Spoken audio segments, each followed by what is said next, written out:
വിചാരിച്ചു. എനിക്ക് തന്റെ അഭ്യാസം കണ്ടപ്പോഴേ എനിക്ക് മനസ്സിലായി മിഥുൻ ചേട്ടാ ദൈവം എന്റെ കൂടെ. അതുകൊണ്ടാണ് ഞാൻ ഇന്ന് അവിടെ ഓഡിയൻസ് ആയിട്ട് വന്നതും ഇയാൾ ഇവിടെ കുന്തുളുപ്പ് കാണിക്കാൻ വന്നതും. കള്ള വിഗൂട്ടണമെന്ന് എനിക്ക് മനസ്സിലാവത്തില്ലെന്ന് വിചാരിച്ചില്ലയോ? കാര്യം പറയുമ്പോ തിരിഞ്ഞിരിക്കുന്നോളൂ.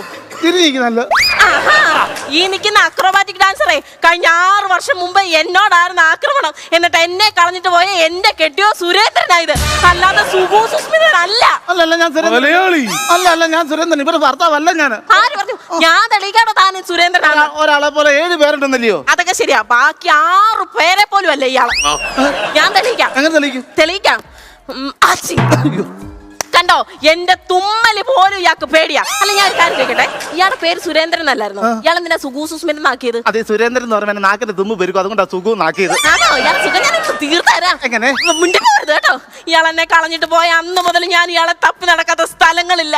ഞാൻ മൂന്നാർ പോയി, ഊട്ടി പോയി, കൊടൈക്കനാലിൽ പോയി, അവസാനം ഗോവ വരെ ഞാൻ പോയി. കൽക്കട്ട വരെ ഞാൻ അവിടെ എന്തോണ്ട് കാണാന്? അല്ലെ നിങ്ങൾ അവിടെ കാണുമല്ലോ. ഞാൻ കളഞ്ഞിട്ട് പോയപ്പോ അങ്ങ് കറങ്ങാൻ നടന്നിട്ട് പറയാം എന്നെ തപ്പി നടന്നാന്ന് ഇവള്. അതിന് ഞാൻ ഒറ്റയ്ക്കല്ല പോയത്, നിങ്ങളുടെ അമ്മ ഉണ്ടായിരുന്നു കൂടെ. അമ്മ എന്തോ കരച്ചിലായിരുന്നു അറിയാവോ ടീനിച്ചേട്ടാ? അല്ല, ഗോവ മൊത്തം കാണാഞ്ഞിട്ട്. പിന്നെ ഞാൻ ജമ്മു കാശ്മീർ കാണിക്കാന്ന് പറഞ്ഞപ്പോഴാ അവർ നടങ്ങിയത്. നിങ്ങൾ കൊൽക്കട്ടയിൽ പോയെന്ന് പറഞ്ഞല്ലോ. വിവരം പറഞ്ഞ് എനിക്കൊരു കത്ത് എഴുതിക്കൂടായിരുന്നു? ഞാൻ അത് കണ്ട് മനസ്സിലാക്കിയേനെ. വിവരം പറഞ്ഞ കത്ത് എഴുതാനൊക്കെ ഉണ്ട്. കല്യാണം കഴിഞ്ഞ് രജിസ്റ്ററിനകത്ത് ഒപ്പിടാൻ പറഞ്ഞപ്പോ അരിമുറുക്ക് വരച്ച് വെച്ചോളാം, 1 അല്ല 2 എണ്ണം. ഇതൊക്കെ ഞാൻ എങ്ങനെ കത്ത് എഴുതി കൊടുക്കും? എങ്ങനെ നീ വായിക്കും? അതെ, എനിക്ക് മലയാളം എഴുതാൻ അറിയത്തില്ല, പക്ഷെ വായിക്കാൻ നല്ല വൃത്തിക്ക് അറിയാം. അതുകൊണ്ടാ, കാരണം ഞാൻ ഇംഗ്ലീഷ് മീഡിയത്തിലാ പഠിച്ചത്. കല്യാണം കഴിഞ്ഞ ആദ്യ രാത്രി തുടങ്ങിയത് ഇയാള്, പിന്നെ അത് ശീലമാക്കി. വേണ്ട, നിങ്ങൾ കൊള്ളത്തരത്തിന്റെ ആണിക്കല്ല നിങ്ങള്. സത്യം പറയാം ബിബിൻ ചേട്ടാ, ഞാൻ ഒരു കാര്യം ചോദിച്ചേ. ബിബിൻ ചേട്ടാ, ഞാൻ ഒരു കാര്യം ചോദിച്ചേ. ഒരു ആദ്യ രാത്രി എങ്ങനെ ആയിരിക്കണം? അല്ല പുള്ളിയുടെ നാണം കണ്ടു കഴിഞ്ഞാൽ ഇപ്പൊ പുള്ളിയുടെ ആദ്യരാത്രി നടക്കുമെന്ന് തോന്നുന്നു. അല്ല ഞാൻ പറയാൻ ആദ്യരാത്രി എങ്ങനെയാണ്? ആദ്യരാത്രിയിൽ ഭാര്യ ഭർത്താവിന് പാല് കൊണ്ട് തരുമല്ലോ, ഒരു ഗ്ലാസ് പാല് കൊണ്ട് തരും, എല്ലാവർക്കും തരുമല്ലോ. അങ്ങനെ ഇവള് കൊണ്ട് തന്ന പാല് ഞാൻ മുഴുവൻ കുടിച്ചെന്ന് പറഞ്ഞിട്ട് ഇവളെന്നെ തല്ലി മുച്ചൂടെ കുടിച്ചാ ഞാൻ തന്നത്. അതിനൊക്കെ ഓരോ അർത്ഥങ്ങളുണ്ട്. എന്തോ അർത്ഥങ്ങള്? അതായത് ദാമ്പത്യ ജീവിതത്തിൽ സ്ത്രീക്കും പുരുഷനും തുല്യ അവകാശം ഉണ്ടെന്നുള്ള തെളിവാത്. എന്നിട്ട് നീ പഴം മൊത്തം തിന്നെന്തിനാടി? നിങ്ങൾക്ക് ഒരു ഗ്ലാസ് പാല് കുടിച്ചാൽ എനിക്ക് പഴം മൊത്തം തിന്നായിരുന്നു. എന്നിട്ട് മുന്തിരി എനിക്ക് തരാൻ എന്തായിരുന്നു? അല്ല, ഞാൻ ചോദിച്ചിട്ട് തന്നോ? നിങ്ങൾ പപ്പാതി കൊടുത്തിട്ടുണ്ട്. ആദ്യരാത്രി കിടന്ന കട്ടിൽ 2 ആയിട്ട് മുറിച്ച് അവളപ്പുറപ്പുറം മാറി കിടക്കുവായിരുന്നു, അറിയോ? അങ്ങനെ അല്ല ചെയ്യും, ഞാൻ ഇനിയും ചെയ്യും. ഞാൻ നിങ്ങൾ ചെയ്യുന്നതല്ല, ഞാൻ കയ്യും കണക്കം വെക്കും. കണക്ക് വെക്കൂല്ലേ? കണക്ക് വെക്കൂല്ലേ? ബിബിൻ ചേട്ടാ, ഒരു പ്ലേറ്റ് ചോറിനകത്ത് എത്ര ചോറുണ്ട്? ഇവള് പറയും. അതായത് ഇങ്ങേർക്ക് കൊടുക്കുന്ന പ്ലേറ്റിനനുസരിച്ച് ഒരു 1075 ചോറ്. അങ്ങനെ ചോറ് വരെ എണ്ണയാണ് എനിക്ക് തന്നോണ്ടിരുന്നത്.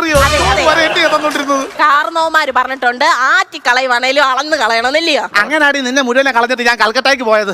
അവസാനം നിങ്ങൾ സമ്മതിച്ച് എന്നെ കളഞ്ഞിട്ടാ പോയെന്ന് ഇല്ലയോ? അല്ലെങ്കിൽ ഞാൻ പോയപ്പോ നിന്നെ ഇത്തിരി ഇട്ട് തേച്ച് മടക്കി എന്റെ കച്ചത്തി വെച്ചോണ്ട് കൊണ്ടുപോകാറ്. നിന്നെ എന്റെ തെറ്റാ ടീനിച്ചേട്ടാ, ഇങ്ങേരെ പ്രേമിച്ച് കല്യാണം കഴിച്ചത് എന്റെ തെറ്റാ. പ്രണയം മിണ്ടരുത്, അതിനെ പറ്റി പറയല്ലേ. പ്രണയം എന്ന് പറഞ്ഞാൽ പ്രാന്ത, എന്നെ പ്രാന്തനാക്കിയത് ഇവൾ, അറിയോ? ഞാൻ കഥ ഞാൻ പറയാം. ഞാൻ ആലപ്പുഴ ഹൈവേയുടെ സൈഡിൽ പ്ലാസ്റ്റോപ്പാറ്റ് ശില്പം ഉണ്ടാക്കിക്കൊണ്ടിരിക്കുന്ന ജോലിയായിരുന്നു എന്റെ ജോലി.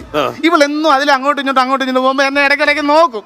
അങ്ങനെ നോക്കി അന്നത്തെ എന്റെ പ്രശസ്തമായിട്ടുള്ള ശില്പം ഉണ്ടായിരുന്നു. ഏതാറിയത്? കുറ്റിപ്പുറത്തിരിക്കുന്ന തത്തമ്മ. അതായിരുന്നു ഇവൾക്ക്. ഇവിടെ എന്റെ തത്തയെ കണ്ട് ഇഷ്ടപ്പെട്ടതാ.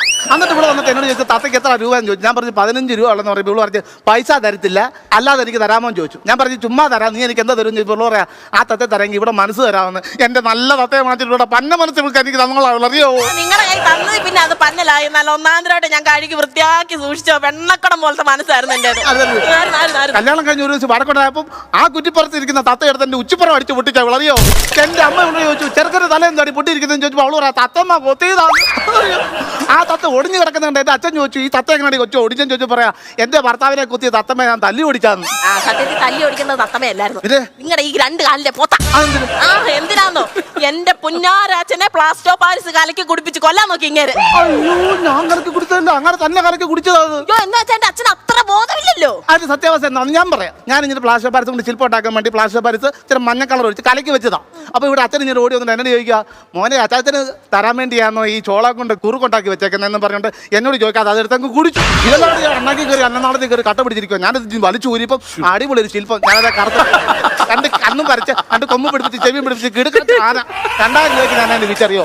ചേട്ടാ അന്ന് എന്റെ അച്ഛൻ അറിയാതെ ചെയ്താന്ന് വെക്കാം. പിറ്റേന്ന് രാവിലെ മനപ്പൂർവ്വം എന്റെ അച്ഛന്റെ കൈയും കാലും കെട്ടി അച്ഛനെ മലർത്തി കിടത്തി അണ്ണാക്കി പ്ലാസ്റ്റർ പാരിസ് ഒഴിച്ചു കൊടുത്ത ഇയാള്.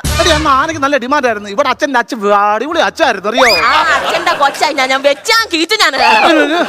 എന്നെ അടിക്കരുത് മിഥുൻ ചേട്ടാ സ്ത്രീകളെ അടിക്കരുത്.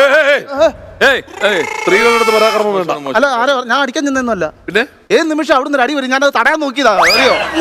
നിങ്ങളെ ഞാൻ എന്നാ മനുഷ്യ അടിച്ചിട്ടുള്ളത്? നിങ്ങളെ ഞാൻ എന്നാ അടിച്ചിട്ടുള്ളത്? അല്ല മിഥുൻ ചേട്ടാ ഞാൻ ഒരു സംശയം ചോദിക്കട്ടെ. ഇങ്ങനെ ഈ ശില്പം ഉണ്ടാക്കി വെക്കുന്ന ജോലിയായിരുന്നു, പിന്നെ എങ്ങനെ ഇയാൾ ഈ അക്രോബാറ്റിക് ഡാൻസർ ആയത്? എങ്ങനെയാന്ന് ഇപ്പൊ കണ്ടില്ലായിരുന്നു? ഇവൾ അടിക്കാൻ വരുമ്പോ ഞാൻ തടയുന്നത്. അതാ ഞാൻ സ്റ്റെപ്പ് ആക്കി അക്രോബാറ്റിക് ഡാൻസ് ആക്കിയത് അറിയോ? സത്യം പറഞ്ഞാൽ ഞാനായിരുന്നു ഡാൻസർ. എന്നാ ഞാൻ പറയുവാ, നീ നിന്റെ വീട്ടിൽ പോവാൻ ഞാൻ കൽക്കട്ടയ്ക്ക് പോവാ. നിങ്ങൾ കൽക്കട്ടയിലൊന്നും പോകണ്ട. നിങ്ങൾ ഇനി എന്റെ കൂടെ ഒന്ന് സന്തോഷമായിട്ട് ജീവിച്ചു. എന്നെ കൊണ്ട് പറഞ്ഞത് എനിക്ക് കൽക്കട്ട പോയാൽ പറ്റത്തുള്ളൂ. എനിക്ക് കൽക്കട്ട പോകണം. മിഥുൻ ചേട്ടാ ഒന്ന് പറഞ്ഞു മനസ്സിലാക്കുക. ദാമ്പത്യം ആകുമ്പോ ആർക്കായാലും വിഷമം സങ്കടം ഒക്കെ വരും. ഇതൊക്കെ സ്വാഭാവികമല്ലേ? ഭാര്യ ഭർത്താവുമ്പോ തട്ടിമുട്ടിയൊക്കെ ഇരിക്കുന്നത് പോകുന്നു. എന്നെ ബിപിൻ ചേട്ടാ എനിക്ക് അങ്ങനെ പോകാതിരിക്കാൻ പറ്റത്തില്ലെന്നേ. എന്താ അടുത്ത മാസം 28-ാം തീയതി കൽക്കട്ടയിലെ ഒരു ചാനലിലെ എനിക്കൊരു ഡാൻസ് പെർഫോമൻസ് കാഴ്ച വെക്കാനുണ്ട്. ഞാൻ എങ്ങനെ പോകും? അത്രേ ഉള്ളോ? നമുക്ക് ഒരുമിച്ച് പോകാൻ ചേട്ടാ. അങ്ങനെ ഞങ്ങൾ രണ്ടും കൂടെ ഒരുമിച്ച് പോയി കഴിഞ്ഞാൽ ഇതിനെക്കാളും വലിയ വിഷയം ആവത്തില്ല അവിടെ. എന്താ വിഷയം? ശാർമള ചൗധരി എന്നെ അവിടെ ഇട്ട് പൊക്കത്തില്ലയോ? ഉദർക്ക മേര ബീബി. അല്ല, അവിടത്തെ അയാളുടെ ഭാര്യ. അപ്പൊ ഇയാൾ അവിടെ പോയി വേറെ പെണ്ണിനെ കെട്ടിയല്ലയോ? ഇല്ല, പിന്നെ പിടിച്ചു കെട്ടിച്ചതാ അവര്.